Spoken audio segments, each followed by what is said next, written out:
That is my responsibility, and that's the kind of work that I've done my entire career, and I take it very seriously. Have you spoken to him about? My response is that the first statement from Joe Biden. The only garbage I see floating out there is his supporters. Is the one that he truly believes. He does not think that people who disagree with him or his party, who support President Trump, are Americans. He thinks that they're garbage. That's a fact. And the reason, what I go back to is 4 years ago, around this same time, it was Joe Biden that went on the Breakfast Club, and he famously said, if you have a problem figuring out whether you're for me or Trump, and you ain't black, that if you couldn't vote for him, then you weren't black. It's the same Joe Biden. Made the same type of statement 4 years ago. So this is consistent with who he is. Look, I think right now what we have is a contrast in presidential campaigns.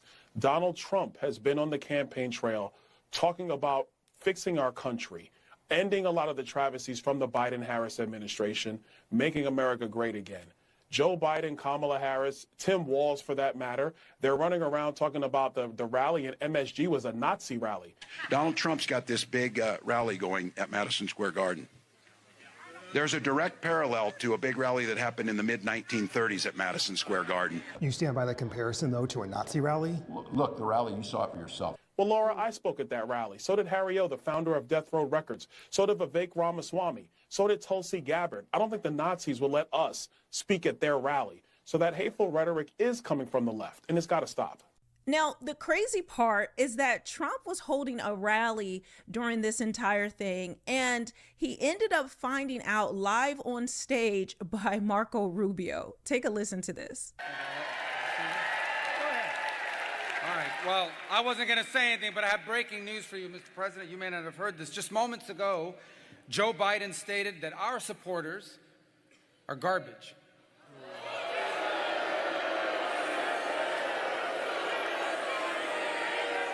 Are garbage. He's talking about the Border Patrol. He's talking about nurses. He's talking about teachers. He's talking about everyday Americans who love their country and want to dream big again and support you, Mr. President. And I hope their campaign is about to apologize for what Joe Biden just said. We are not garbage. We are patriots who love America. And thank you for running, Mr. President.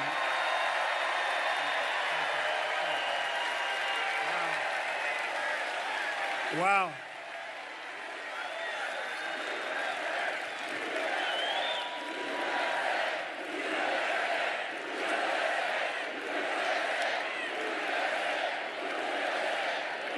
That's terrible.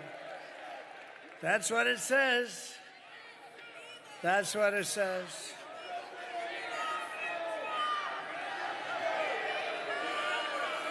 So you have, remember Hillary, she said deplorable, and then she said irredeemable, right? But she said deplorable, that didn't work out.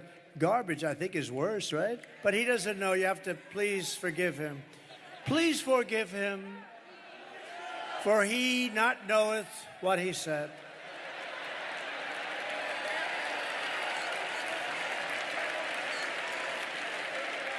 These people, it's terrible, terrible. So that response was right on time. It's just sad to see the decline of Joe Biden, but he's saying the quiet part out loud. If anyone thinks that this was a gaffe or he doesn't mean it, he absolutely does. It's just that now that he's older and half dead, he doesn't have a filter anymore. In fact, this is what Trump had to say today at a rally regarding this.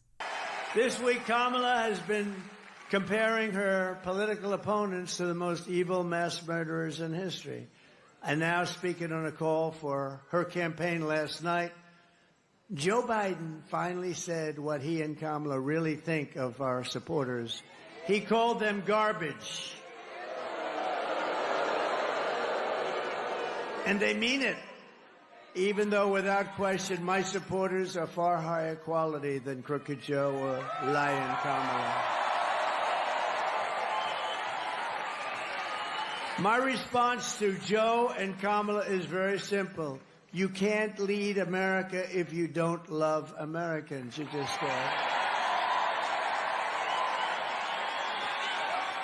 And you can't be president if you hate the American people. And there's a lot of hatred there.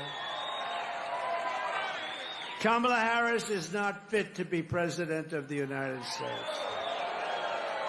She doesn't have the intellect, the stamina, or that special quality that real leaders must have to lead. We know what that is. It's a special quality. But of course, Kamala Harris gave a BS response, but let's not pretend that she is not lockstep with Joe Biden. She's said this much, that they are in agreement, that they ride side by side. They're besties. She's been on all of his major decisions. Whether we are going to be a nation of people who attempt to unify and break through this era of divisiveness, or are we going to be a nation of people who has the president stewing in the Oval Office over his enemies list?